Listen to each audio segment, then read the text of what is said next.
아멘? 예, 오늘은 중간에 작년에 사실 요한복음을 중간 부분 많이 했기 때문에 이 스토리상으로 여러분들하고 좀 이렇게 점프를 해서 안 한 본문을 하려다 보니까 8장으로 쭉 넘어왔어요. 근데 8장으로 넘어오면 여러분 좀 생뚱맞을 수가 있어서 또 이 성서라는 책이 한 본문 단독으로 독립한 책이 없어요. 그래서 전부 다 연계되어 있어서 8장 이 본문 음행 중에 잡혀온 여자에 관한 거는 일반 성도들이 잘 아는 내용이에요. 굉장히 익숙한 내용에도 불구하고 이 내용을 제대로 사실은 본문에 맞게 숙지가 된 건 아니에요. 그래서 이거를 이해를 해야 되는데 이 본문을 이해하려면 이 본문만 가지고 여러분 딱 가면은 안 들어와요. 그래서 이게 그동안 앞뒤 좋은 문맥을 잠깐 배경을 얘기할 테니까 그걸 가지고 들어가야 됩니다. 할렐루야? 그래서 이제 어떤 내용이 주인가 하면 요한복음 4장은 어떤 내용인가 하면 사마리아 우물가의 그 여인과 주님의 만남입니다. 굉장히 중요한 내용을 잘 아는 내용이에요. 사마리아 여인 사건 아시죠? 주님께서 그날따라 예루살렘 들었다가 갈릴리 가는 길에 원래 유대인들이 가는 길을 거절을 하시고 사마리아를 관통해서 의도적으로 가셨단 말이에요. 정오에 거기에서 우물가에서 한 여인을 만나게 되는데 그 여인과 나는 대화가 굉장히 중요해요. 그렇죠? 예. 이 물을 마신 자는 목마르려니와 내가 주는 물을 마신 자는 영원히 마르지 아니하리라. 이 말 끝에 그 여인이 놀라운 그 메시지 앞에 눈을 뜨죠. 선생님 그 물 좀 내게 주십시오. 자기 평소에 목마른 여인이 있잖아요. 정말 목마르지 않는 그 물 좀 저 좀 주십시오. 갈급한 그 심령에 기가 막힌 적기에 주님이신 메시지였었어요. 그 물이 7장으로 넘어가 보니까 여러분 7장 23절 가볼래요? 7장 37절로 가보세요. 7장 37절 폈나요?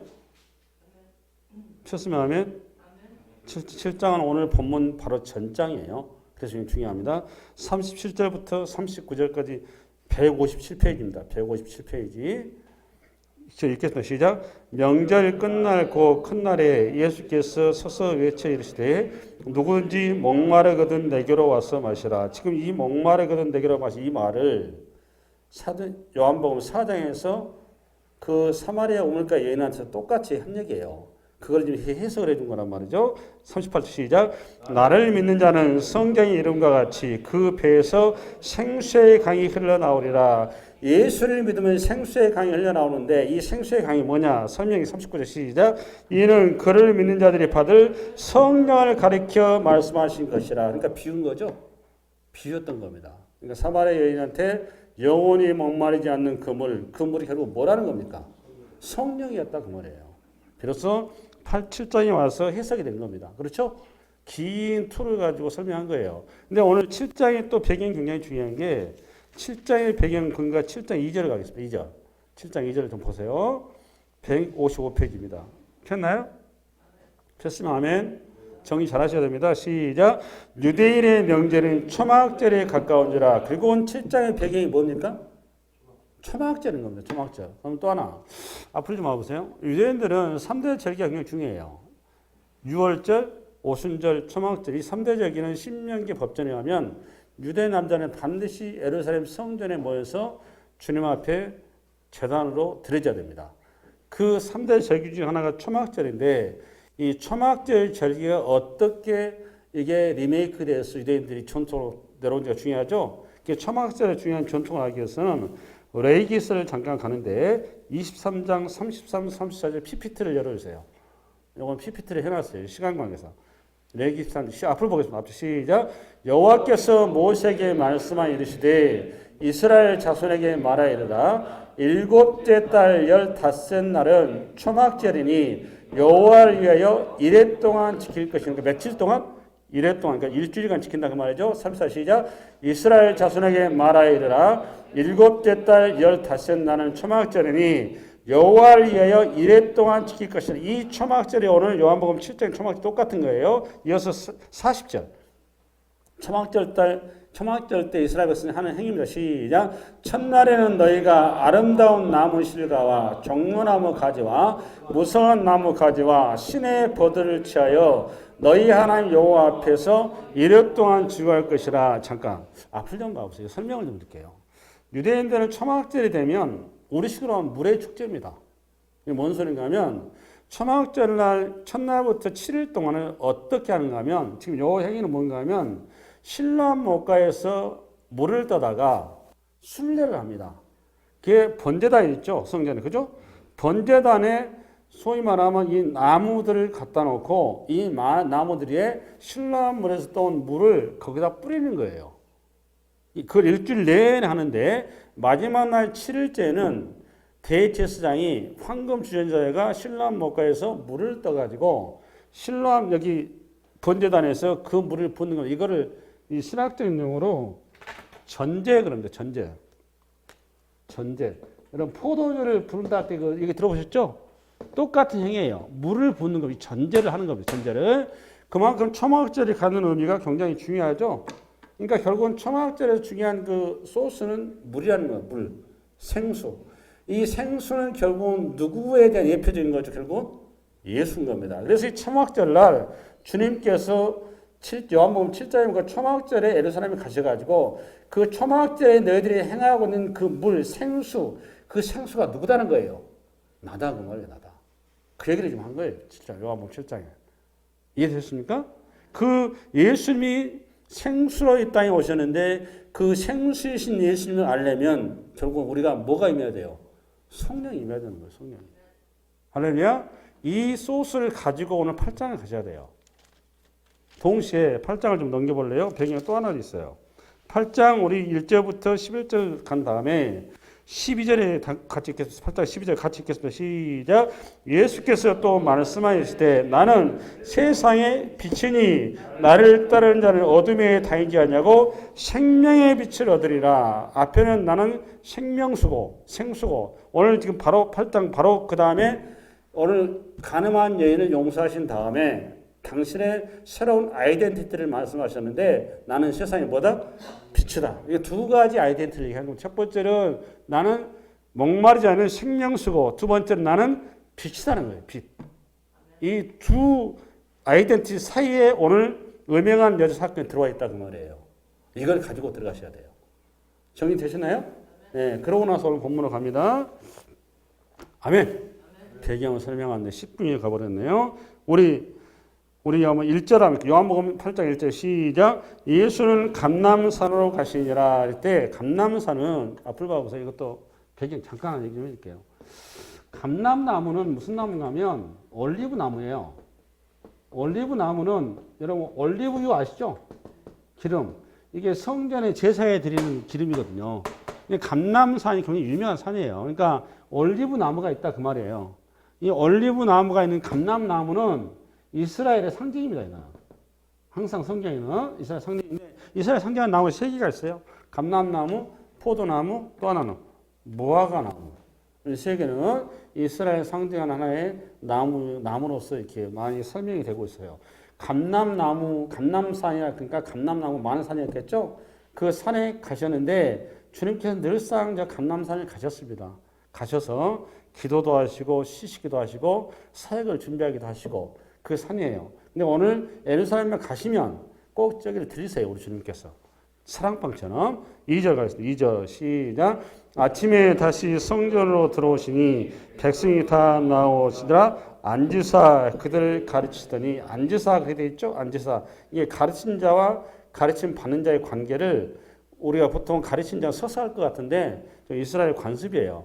이 스승이 앉습니다. 산상수훈 5장에서도 우리 주님께서 앉으사 제자들이 나오니라 이렇게 되어 있죠. 마태복음 5장에. 산상수훈이 5장, 6장, 7장이라고 그랬잖아요. 그죠? 예. 이 폼이에요. 그 다음에 3절 시작. 서기관들과 바리새인들이 음행 중에 잡힌 여자를 끌고 와서 가운데 세우고 서기관들과 바리새인들이 음행 중에 잡힌 여자를 끌고 와서 가운데 세운 거죠.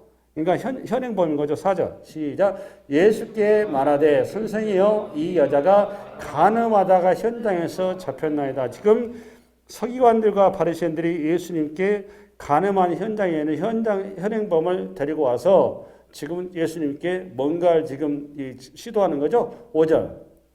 모세는 율법에 이러한 여자를 돌로 치라 명하였거니와 선생은 어떻게 말하겠나이까. 근데 잠깐 봐보세요. 자기들이 답을 알고 있어요. 지금 서기관들과 바리새인들이 답을 알고 있어요. 모세의 율법에는 여자를 돌로 치라 명하였으면 돌로 치면 될 거 아니에요. 근데 왜 예수님께 왜 데리고 나와요 지금? 그게 이제 오늘 이게 소스예요. 그렇죠? 네. 이게 모세 율법을 바리새인과 서기관들은 우리 집 가면 성경을 달달달달 한 사람들이에요. 저보다 더 잘 알아요. 그러면 돌로 치면 될 것이 왜 예수님께 데리고 나왔냐 그 말이죠. 그게 그 8장 6절에 나와요. 답이 시작. 그들이 이렇게 말하면 고발할 조건을 얻고자 하여 예수를 시험함이라. 예수께서 몸을 굽히사 손가락으로 땅에 쓰시니 8장 6절을 가기 전에 또 배경이 좀 필요합니다. 서기관들과 바리새인들이 지금 예수님과 관계가 안 좋아요. 그렇죠? 예. 우리가 생각한 것처럼 우리가 믿는 예수님은 너무 잘 받을 것 같은데 서기관과 바리새인들이 너무 사이가 안 좋아요. 그 사이가 안 좋아하는 이유를 핵심적인 걸 좀 여러분이 볼 필요가 있어요. 그렇죠? 요한복음 8장에 좀 어디를 가신가 하면 7장을 5장을 좀 가시려니까 5장에 가보면 그 19절에 가보면 그러니까 150페이지가 되겠네요. 핵심적인 겁니다. 이거는 그러니까 오늘 본문에 해석하면서 배경이에요. 이게 배경. 이 배경을 가지고 가야 본문이 여러분께 돼요. 5장 19절인데 타이틀이 뭐예요? 아들의 권한 돼 있어요. 아들의 권한. 그럼 이거 아들의 권한을 가운데 쭉 시간이 없으니까 생략을 하고 우리 25절부터 한번 읽어보세요. 25절부터 시작. 진실로 진실로 너에게 이르노니 죽은 자들이 하나님의 아들의 음성을 들을 때가 오나니 곧 있더라. 듣는 자는 살아나라. 25절 딱 읽어보니까 하나님의 아들이 누굽니까? 25절 읽어보니까 하나님의 아들이 누구예요? 다시 한번 읽겠습니다. 시작. 진실로 진실로 너희에게 이르노니 죽은 자들이 하나님의 아들의 음성을 들을 때가 오나니 곧 있더라. 듣는 자는 살아라. 여기 죽은 자 그 말은 물리적으로 죽었다 그 말이 아니에요. 영적으로 죽었다 그 말입니다. 이해되셨죠? 죽은 자들이 하나님의 아들의 음성을 들을 때 여기 하나님의 아들이 본인을 얘기한 거예요. 그러니까 이게 예수님이 자기가 뭐라는 거예요? 하나님의 아들. 여러분 유대인들한테 있어서 2000년 전에 하나님의 이름도 못 부른 시절이에요. 그 시절은.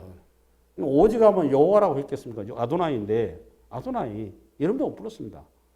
그래서 예수님께서 오셔가지고 자기가 감히 이름도 못 부른 그 하나님을 하나님의 아들이라고 그러니까 몸을 입고 바리새인들 서기관 입장에서는 예수님 어떻게 생각했어요? 교주로 생각하죠. 교주. 이란 사회비. 그러지 않겠어요?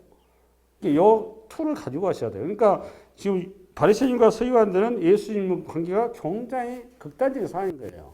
이건 도저히 용인될 수 없는 관계란 말이에요. 그 얘기를 하려고 그러는 거예요. 다시 앞으로 요한복음 8장 6절. 8장 6절 다시 읽겠습니다. 시작. 그들이 이렇게 말하면 고발할 조건을 얻고자 하여. 그러니까 바리새인과 서기관들은 예수님이 근본적으로 잘못되는데 근거를 명확하게 잡아서 예수님을 죽이려는 목적으로 오늘 가늠한 여인을 데리고 온 거예요. 그렇죠? 예, 근거 시작. 예수를 시험하며라. 예수께서 몸을 굽히사 손가락으로 땅에 쓰신 예수님의 대응 방법이죠. 몸을 굽히사 손가락으로 땅에 쓰셨어요. 예수님께서 손가락으로 친히 땅에 쓰셨죠. 오늘 이스라엘 백성들의 이스라엘 문화입니다. 문화. 그러니까 흙에다가 여기 쓰다 그 말은 그리다 쓰다 둘 중에 하나예요. 그러니까 그리기도 하고 쓰기도 하고 당시에 그 상거래할 때는 상형 문자를 많이 썼어요. 그리고 이 철학자들이나 이 설교자들이 가끔 그리기도 했고 장사하는 사람 시험하기에서도 땅에다 그리기도 했고 통상적으로 자기 의사 표현의 방식 중에 하나입니다. 쓰셨는데 오늘도 주님께서 모여든 무리들을 향해서 직접 본인이 말씀하지 않으시고 손가락으로 땅에다 쓰신 거죠. 땅에 쓴 거는 자신의 의사를 명확하게 하기 위해서 그런 거예요. 흔적을 남기기 위해서. 그렇죠? 소리라는 것이 퍼져버리면 끝나는 건데 쓴다라는 것은 자신의 의사를 명확하게 드러내는 거죠. 예, 그러기 위해 쓰신 건데 그 다음에 쓰는 걸 한 번만 쓰느냐. 8절 시작. 다시 몸을 굽히사 손가락으로 땅에 쓰시니. 그러니까 두 번 쓴 거죠. 두 번 썼어요. 이걸 기억해야 됩니다. 그러면 주님께서 이게 오늘 이 자신을 공격해 들어오는 하나님의 아들에 대한 혐오감 때문에 공격해 들어오는 건수를 찾기 위해서 공격해 들어오는 바리새인과 서기관들에게 그들을 지금 가르치기 위해서 뭘 쓰였을까? 궁금하지 않으세요? 궁금하죠? 이거를 좀 풀어야 됩니다. 풀어야 되는데 정답은 결론은 없어요. 결론은 없는데 추측건데 한 4가지 정도를 제가 자료를 가지고 가져왔으니까 그걸 가지고 좀 풀어봤으면 좋겠습니다. 추측해서. 첫 번째, 성경에는 우리 예수님께서 하나님의 아들이니까 하나님인 거죠? 제가 구체적으로 살이 안 들어도 이사야가 예수님을 하나님이라고 고백했어요. 이사야에서. 맞죠? 그 다음에 도마가 예수님을 제자 중에 유일하게 예수님을 하나님으로 고백했죠. 그 다음에 여러분 신약 성경을 기록한 대부분 기록했던 사도 바울이 로마서에서 예수님을 뭐라고 고백했어요? 하나님이라고 고백했습니다. 나옵니다. 그러면 핵심적인 사람들이 예수님을 하나님으로 고백했단 말이에요. 맞죠? 물리적으로 분명히 육체를 가지고 계시지만 그 하나님이 오늘 손가락을 쓰셨는데 그럼 그 신이신 하나님이 손가락 글을 쓴 장면이 있을까요? 없을까요? 성경에. 근데 이게 여러분이 고민스러운 거죠. 제가 찾아보니까 2군데가 나와요. 2군데가. 그래서 거기를 가는데 출애굽기 31장을 좀 하겠습니다. 출애굽기 31장. 이건 진짜 피해야 됩니다.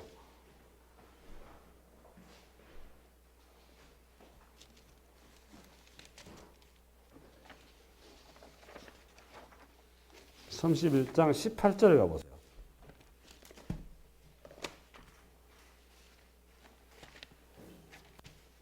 그러니까 오늘 주님께서 쓰셨다고 하는데 뭘 쓰셨을까? 이걸 찾아가는 거예요. 추측해서 31장 18절 131페이지가 되겠네요. 폈으면 하면 지금부터는 찾아야 됩니다. 성경을 찾았으면 하면 이 PPT 없어요. 이거는 시작. 여호와께서 시내산 위에서 모세에게 이르시기를 마치신 때에 증거판 돌을 모세에게 주시니 이는 돌판이요 하나님이 친히 쓰신 것이라. 잠깐 증거판이라고 되어 있죠. 증거판이 뭘까요? 십계명을 기록한 돌판을 얘기하는 거예요. 증거판이 몇 개? 2개. 2개예요. 그러니까 이거는 계약서 2장이다 그 말이에요. 이해했죠? 그러니까 밋밋한 돌판을 2개를 준비했는데 계약서 2개를 준비한 거예요. 그렇죠? 근데 그거를 친이라는 풋노트에 보면 친이가 2가 되어 있죠. 풋노트를 봐서 2가 뭐라고 되어 있는가? 밑으로. 손가락으로 이렇게 되어 있죠? 좋은 성경은 나와 있습니다. 찾았습니까? 안 찾았습니까? 이거 찾아야 돼요. 이거 중요합니다. 여러분 다시 한번 친이 쓰신 것이라 때 친이에 보면 풋노트에 보니까 뭐라고 되어 있어요? 손가락으로 되어 있죠. 그러니까 그 손가락으로 넣어가지고 다시 읽겠습니다. 처음부터 시작. 여호와께서 시내산 위에서 모세에게 이르시기를 마치신 때에 증거판 둘을 모세에게 주시니 이는 돌판이요 하나님이 손가락으로 쓰신 것이니라. 됐습니까?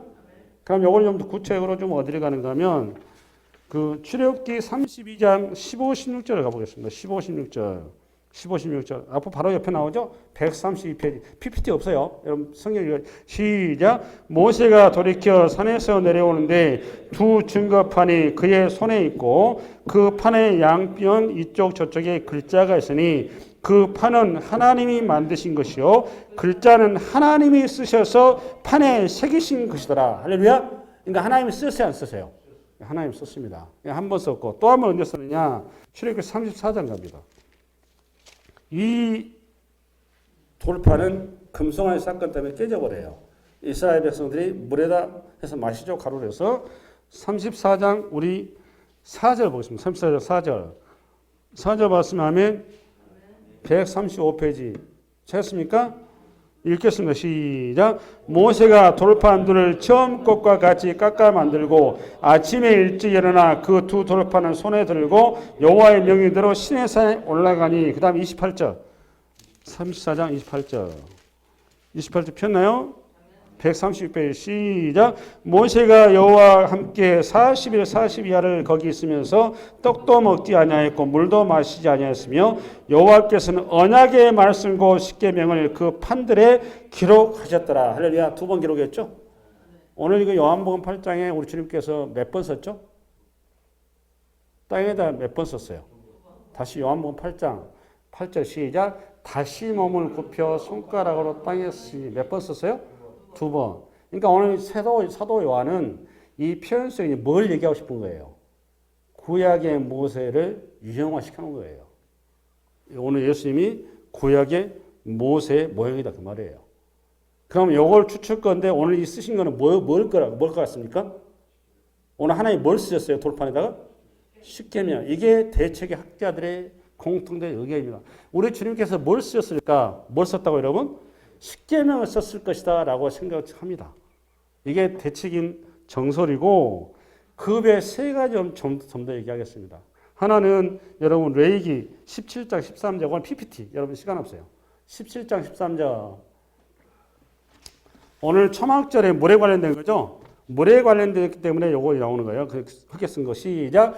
이스라엘의 소망이신 여호와여 물을 주를 버리는 자는 다 수치를 당할 것이라. 물을 여호와를 떠나는 자는 흙의 기록이 되오리니. 뭐의 기록이 되오리니? 흙의 기록이 되오리니 이는 생수의 근원이신 여호와를 버림이니라. 여기 지금 두 가지 단어가 요한복음 8장으로 중첩이 되죠. 뭐죠? 두 단어? 흙. 또 하나는 생수. 생수의 근원. 이해되셨죠? 이 생수의 근원 에레미야 유명한 만물이 에레미야 2장 13절 시작. 내 백성이 두 가지 악을 행하였나니 곧 그들이 생수의 근원되는 나를 버린 것과 스스로 엉덩이를 판 것인데 그것은 그물을 가두지 못한 터진 엉덩이들이니라 라고 이 본문을 썼을 것이다 라고 추측을 합니다. 두 번째. 그다음에 세 번째는 출애굽기 23장 1절. 요거는 이제 그 십계명을 풀어놓은 겁니다. 시작. 너는 거짓된 풍설을 퍼뜨리지 말며 악인과 연합하여 위증하는 증이 되지 마라. 지금 위증하고 있는 거잖아요. 네? 모함하고 있는 거니까 바리새인과 서기관들 그거를 지금 깨기 위해서 주님께서 이 본문을 여기 썼을 것이다. 또 하나는 출애굽기 23장 7절 같은 내용인데 거짓 일을 멀리하며 무죄한 자와 의로운 자를 죽이지 말라. 나는 악인을 의롭다 하지 아니하겠노라. 이걸 썼을 것이다 라고 추측을 하죠.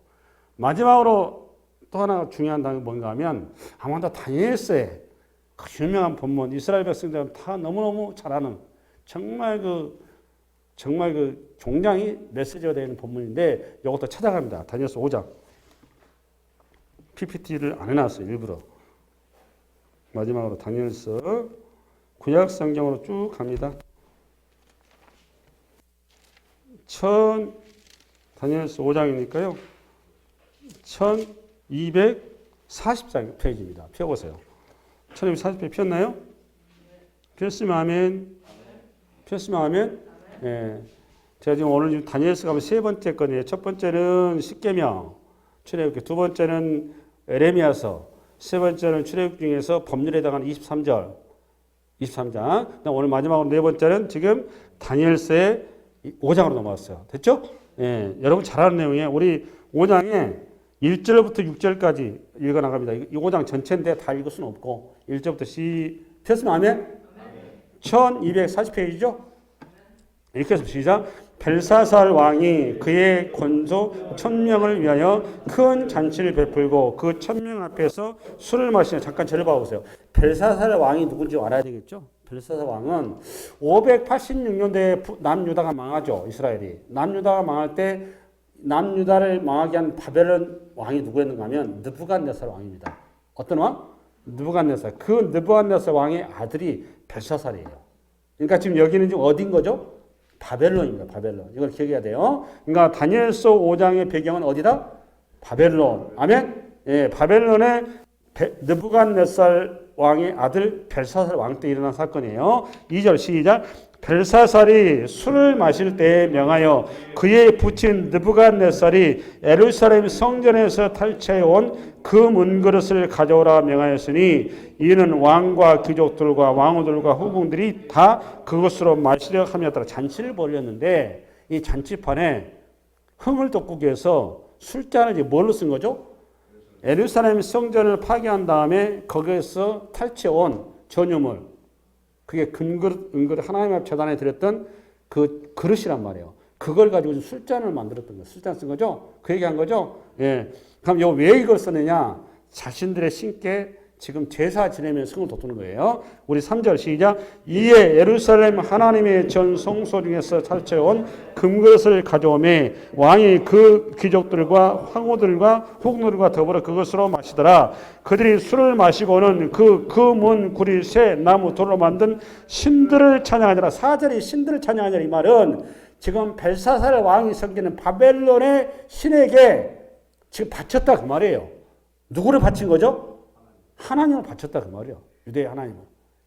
이해 가셨나요? 이해 가시나요? 예. 그러자 5절 시작. 그때 사람의 손가락들이 나타나서 왕궁 촛대 맞은편 석회벽에 글자를 쓰는데 왕이 그 글자는 손가락을 본지라. 이에 왕의 즐기던 얼굴빛이 변하고 그 생각이 번민하여 넓적다리 마디가 녹는 듯하고 그의 무릎이 서로 부딪힌지라. 기가 막힌 사건이 벌어진 거죠. 네. 그러니까 글자가 손가락에 나타나는 거. 누구의 손이죠? 하나님의 손이죠. 우리 주님의 손이겠죠. 손이 나타났죠. 그렇죠? 네. 그 손을 중간에 읽으면 너무 복잡해서 시간이 없어요. 점프해서 어디를 가느냐? 22절. 여기서 다니엘이 이제 등장하는 겁니다. 다니엘이 이 손가락을 글을 해석해 주는 현장이에요. 22절부터 나갑니다. 시작. 벨사살이여 왕은 그의 아들이 되어서 이것을 다 알고도 아직도 마음을 낮추지 아니하고 도리어 자신을 하늘의 주제보다 높이며 그의 성전 그릇을 왕 앞으로 가져다가 왕과 귀족들과 왕들과 후궁들이 다 그것으로 술을 마시고 왕이 또 보지도 듣지도 알지도 못하는 그 문 구리 새와 나무 돌로 만든 신상들을 찬양하고 도리어 왕의 호흡을 주장하시고 왕의 모든 길을 작정하시는 하나님께는 영광을 돌리지 아니한지라. 이러므로 그의 앞에서 이 손가락이 나와서 이 글을 기억하였나이다. 기록된 글자는 이것이니 곧 메네 데겔 우바르시니라. 그 글을 해석하건대 메네는 하나님이 이미 왕의 나라의 시대를 세워서 그것을 끝나게 하셨다 하며 데겔은 왕을 저울에 달아보니 부족함이 보였다며 베레스는 왕의 나라가 나뉘어서 메대와 바사 사람에게 준바되었다 함이다 하니 오늘 어느 걸 25절 다시 시작. 기록된 글자는 이것이니 곧 메네 데겔 우바르시니라. 이것을 썼을 것이다 라고 보는 거예요. 의롭지 않은 자에 대한 심판을 주님께서 경고하신 이 메시지를 썼을 것이다 라고 보는 입장인 겁니다. 두 번에 걸쳐서 바리새인과 서기관들과 모여든 회중을 향하여서 우리 주님께서 썼을 것이다 라고 보는 내용이에요. 정리되시나요? 예, 핵심적인 그 내용인데 지금부터 이제 이걸 해석을 해 가야 됩니다. 그 다음에 7절 우리 요한복음 시간 가서 빨리 정리를 할게요. 요한복음 8장 7절 시작. 그들이 묻기를 맞이하는지라. 이에 일어나 이르시되 너희 중에 죄 없는 자가 먼저 돌로 치라 하시고. 이 글을 두 번 썼다고 그랬죠. 죄 없는 자가 먼저 돌로 치라 하시고. 8절 다시 몸을 굽혀 손가락으로 땅에 쓰시니. 9절 그들이 이 말씀을 듣고 양심의 가책을 느껴 어른으로 시작하여 젊은이까지 하나씩 나가고 오직 예수와 그 가운데 섰는 여자만 남았더라. 8, 9절을 굉장히 중요한 오늘 본문 푸는 열쇠가 9절에 있어요. 9절. 여기 보면 양심의 가책을 느꼈다고 그랬어요. 그렇죠? 좀 앞을 좀 봐보세요. 저를 봐보세요. 지금 설명이 필요합니다. 뭐가 필요한가 하면 여러분 바리새인과 서기관들은 성경에 관한 교과서입니다. 교과서. 그들은 모세오경을 토시 하나도 안 풀리고 다 외우는 사람들이에요. 서기관은 더더군다나 우리 지금 선생입니다. 선생. 바리새인도 마찬가지고. 랍비예요. 랍비. 여러분 지금도 유대 그 다큐멘터리 보면 말씀 자체 이마에 붙이고 다니잖아요. 손가락에 밀고. 대단한 사람들입니다. 성경 구절 하나만 틀려도 큰일 난 사람들이에요. 그러면 말씀 가지고 오늘 주님 앞에 선 거잖아요. 말씀을 서는데 주님 앞에 섰을 때 의기양양했고 당연히 자기들이 그동안도 주님 앞에 그걸 가지고 서온 거예요. 계속 시간이 흘렀단 말이에요. 그렇죠? 마지막 이제는 예수님은 그거는 마지막 자라고 생각하고 나온 거예요. 근데 왜 이들이 똑같은 말씀을 가지고 했을 때 주님께서 또 성경에 그들이 너무너무 잘 알고 있는 말씀을 가지고 또 대면했단 말이에요. 그렇죠? 말씀 대 말씀으로 지금 부딪힌 거예요. 우리 주님께서 엇박지는 아니잖아요. 맞아요, 틀려요? 상대방이 말씀으로 나오니까 주님도 말씀으로 대응을 한 거예요. 그럼 똑같이 자기가 서로가 잘하는, 너무 잘하는 말씀인데 왜 새삼스럽게 양심의 가책 얘기가 나올까요? 뭔 얘기하는 걸까요? 이걸 풀어야 됩니다, 여러분들이. 이걸 여러분 못 보면 본문 전혀 해석이 안 되는 겁니다. 말씀, 똑같은 말씀인데 새삼스럽게 지금 와가지고 지금 유대인들이 우리식으로 말하면 벙찐 거란 말이에요. 이 말은 무슨 얘기인가 하면 오늘 옷차림 흐름하고 생김새도 볼품없는 한 유대 갈릴리 청년이 글을 쓰기 시작하고 말씀하는데 거기서 던져진 너희 중에 죄음자가 먼저 돌을 치라라는 그 선포된 말씀이 너무너무 권위가 있었던 겁니다. 신적 권위가 있었던 거예요. 여기에서 녹아진 겁니다. 이게 어떤 거와 똑같은가 하면 우리 요한복음 18장 한번 열어볼란가요? PPT 한번 돼 있는가? 3절부터 여러분 요한복음 18장을 열어보세요. 요한복음 18장 이해를 돕기 위해서 찾아갑니다. 오늘 요한복음이니까 요한복음으로 가서 우리 그냥 스토리 다 끝냅시다. 요한복음 18장 3절 폈으면 아멘. 폈습니까? 예, 우리 여기에 어떤 현장인가 하면 우리 주님께 잡히시는 현장이에요. 그렇죠? 예, 우리 주님께서 마지막 이제 골고다의 제물이 되기 위해서 잡히시는 현장인데 그 잡히는 현장 어떻게 잡히는지 리얼하게 잘 써놨는데 우리가 3절부터 읽습니다. 시작. 유다가 군대와 대제사장들과 바리새인들에게 얹은 아랫사람들을 데리고 등과 횃불과 무기를 가지고 그리로 오는지라 예수께서 그 당할 일을 다 하시고 나아가 이르시되 너희가 누구를 찾느냐. 누가 말씀하신 거죠? 잡혀야 될 우리 주님께서 친히 앞장서서 자신을 드러내신 거예요. 몽둥이 들고 찾으러 온 완전 무장한 상대방을 향해서 전혀 무장되어 있지 않은 우리 주님이 스스로 자신을 드러내신 겁니다. 그러면서 하는 얘기가 너희가 누구를 찾느냐 얘기하고 있는 거죠. 네, 너희 나 찾는 거 아니냐 그 말이에요. 아멘? 이어서 우리 5절 시작. 대답하되 나사렛 예수라 하거늘 이르시되 내가 그니라 하시니라. 그를 파는 유다도 그들과 함께 섰더라. 6절이 중요합니다. 시작. 예수께서 그들에게 내가 그니라 하실 때 그들이 물러가서 땅에 엎드러지리라. 어떻게 생각하세요? 어떻게 생각하세요? 여러분 예수님께서 칼을 들었습니까? 뭐 대포를 들었습니까? 권총을 찼습니까? 허름한 평소 그대로예요. 그러나 또 밤새도록 주님 기도하셨기 때문에 허기진 상태입니다. 세상만 메갈이 하나도 없는 상태예요. 근데 그 가정이 잡으면 끝날 거 가지고 왜 갑자기 우리 주님께서 내가 그니라 말씀 한마디에 지금 거기 완전 무장한 군인들과 잡으러 온 사람들이 그냥 무너졌을까요? 왜 그랬을까요? 왜 그랬을까요? 오늘 본문하고 똑같은 겁니다. 요한복음 8장 9절하고. 평소에 자기들이 깨닫지 못하고 이해하지 못하고 느끼지 못했던 신적 권위 앞에 말씀 앞에 그냥 무너지는 겁니다. 베드로가 밤새도록 밤이 맞도록 어부질을 하다가 오늘 주님께서 설교를 듣죠. 설교 듣고 우리 주님께서 베드로야 오른쪽에 그물을 던져라. 베드로가 그물을 던졌어요. 153마리의 굴뚝 같은 고기가 잡혔는데 베드로가 거기서 돌변을 하죠. 어떻게 돌변했습니까? 자기의 목적이 지금 고기예요, 고기. 근데 시선이 고기에 전혀 가 있질 않아요, 베드로가. 그 장면을 보면. 주여 나를 떠나소서. 왜 그랬습니까? 왜 그랬죠?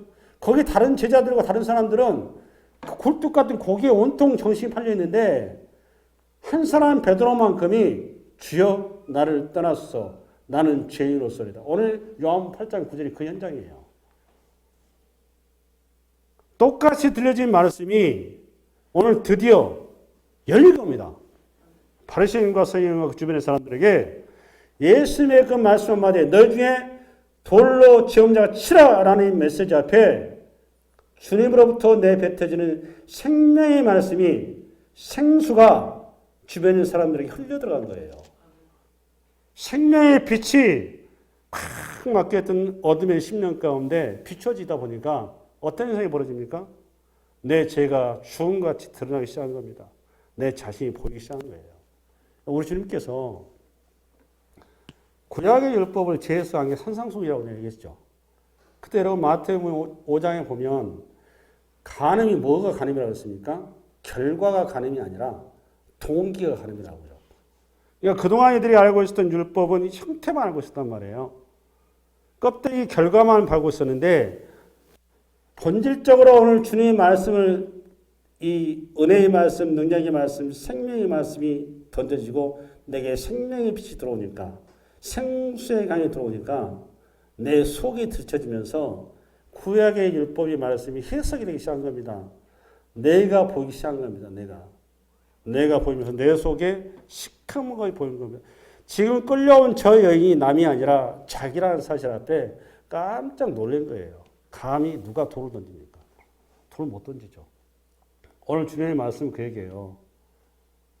남을 정죄하고 남을 판단하고 남에게 손가락 하기 전에 너부터 보라 그 말입니다. 너부터. 우리는 근본적으로 아담 안에서 죄인이라는 겁니다. 죄인. 할렐루야? 할렐루야? 네, 그래서 우리 이거를 갈라디아서 6장 1절 PPT 펴겠습니다.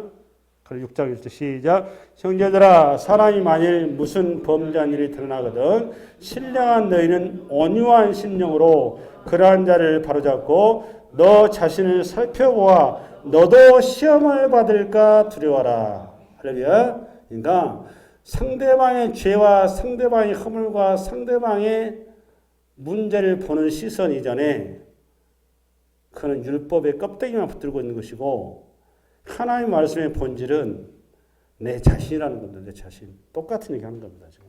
온유한 심령으로 그러한 자를 바로잡되 너 자신을 살펴봐. 너도 시험을 받을까 두려워라. 이게 지금 우리 주님이 하신 말씀을 사도 바울이 갈라디아 교회를 향해서 편지로 쓴 겁니다. 할렐루야. 여러분 이 한 주간도 생명의 빛이 하나님의 생수의 강이 영원한 성령의 그 계시가 여러분의 중심을 잘 붙들어서 여러분에게 주어진 모든 사건 사고가 예수님의 말씀으로 해석이 되고 이해되고 풀어지는 은혜 있기를 바랍니다. 네, 수고하셨습니다.